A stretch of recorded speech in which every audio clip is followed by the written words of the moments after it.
6:35 na po ng magandang umaga. Nasa linya po natin ngayon si PCG spokesperson for WPS, Commodore J. Tariala. Commodore Tariala, sir, good morning po.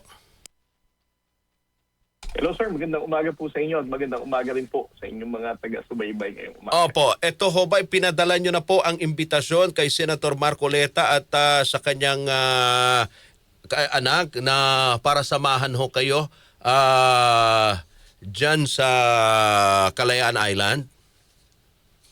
Well, that is the plan, no? For us to formalize itong public invitation po sa kanilang magtatay to join the Maritime Domain Awareness Flight sa West Philippine Sea. And I hope the good senator and the honorable congressman will definitely say yes, no? Para ipakita sa ating mga kababayang Pilipino ang paulit-ulit nilang sinasabing pro-Philippine sila. Ano ho yung purpose? Ba't kailangan yung isama si Senator Rodante Marcoleta at ang kanyang anak si Congressman Paulo Marcoleta dyan sa Maritime Domain Awareness Flight ninyo sa Kalayaan Island?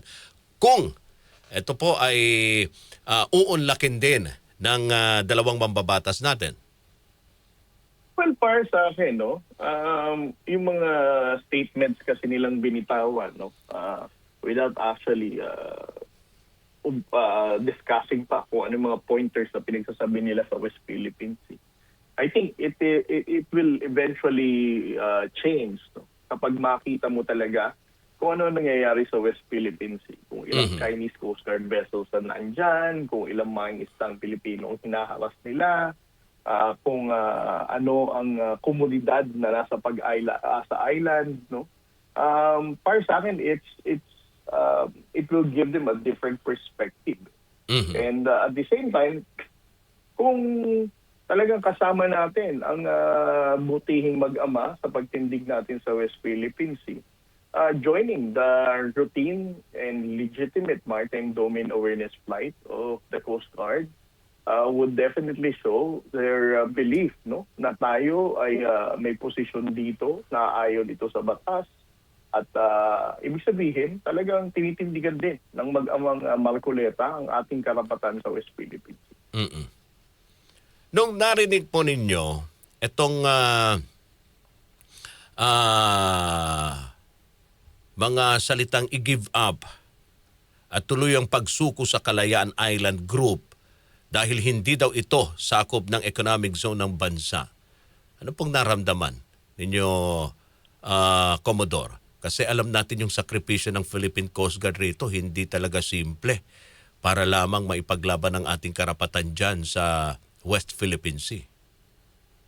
Alam mo, para sa akin, sir, disappointing is not enough for us to really explain kung ano yung nararamdaman natin, no? Not to mention only the Philippine Coast Guard. But alam mo kasi, sir, no? Yeah. Kung pinag-usapan natin ng Kalayaan Island Group, bago pa magkaroon ng Starlink, bago pa magka-internet, bago pa magka-cellphone, ang ating mga sundalong Pilipino way back in the 60s, 70s, na it would take months bago sila makatuntong ulit sa Palawan or makauwi sa kanilang mga magulang. You can just imagine kung ano yung sakripisyo, pagbibis ng buhay, may mga iba pang nagkaroon ng mental issues, no, dahil sa tagal nilang nakabantay dito sa mga isla na to.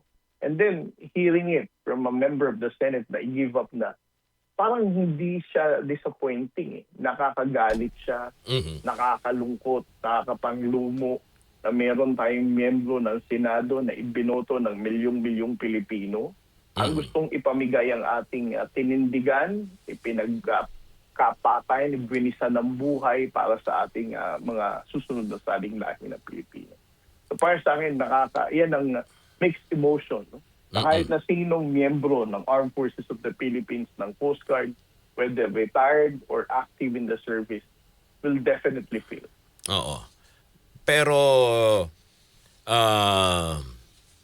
willing naman ho kayong marinig din yung side ni Senator.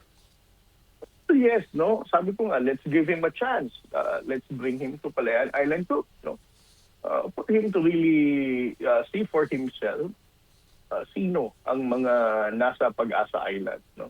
Whether they really deserve to be given up or they deserve to be fought for by our soldiers and members of the Coast Guard Service.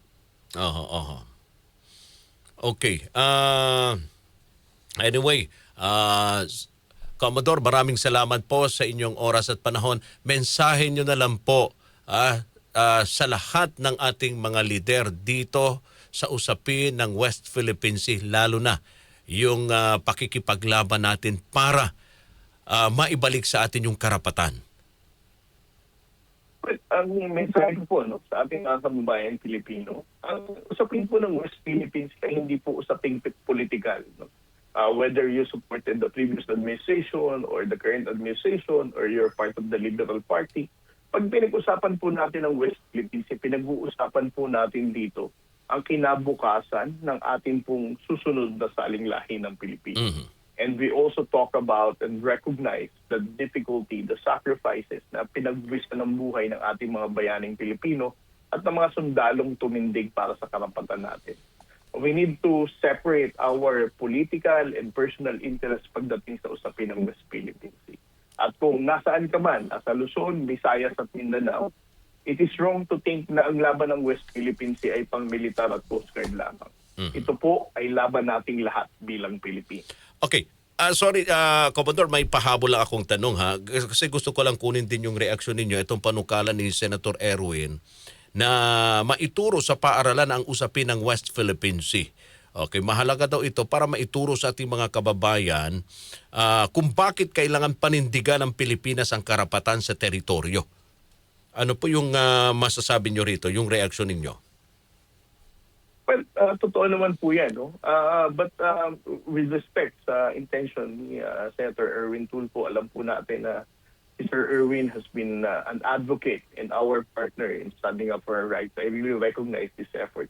But also, with due respect sa ating kalihim, no?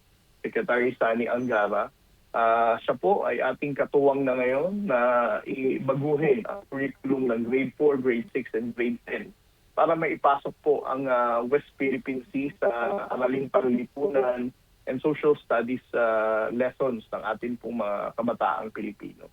Ibig sabihin, as early as when Secretary Sani Angara took the position as Secretary of Education, sinimulan na ito ni Secretary Angara. But I think it will be reinforced and strengthened kung magkakaroon po tayo ng batas na itinutulak po ng ating pong butihing Senador Erwin Tulfo. Alright. Maraming salamat, Commodore J. Tariala, sir, sa inyong oras at panahon. Mabuhay po kayo. Mabuhay ang PCG. Salamat, sir. Thank you very much. PCG spokesperson for WPS, Commodore J. Tariala.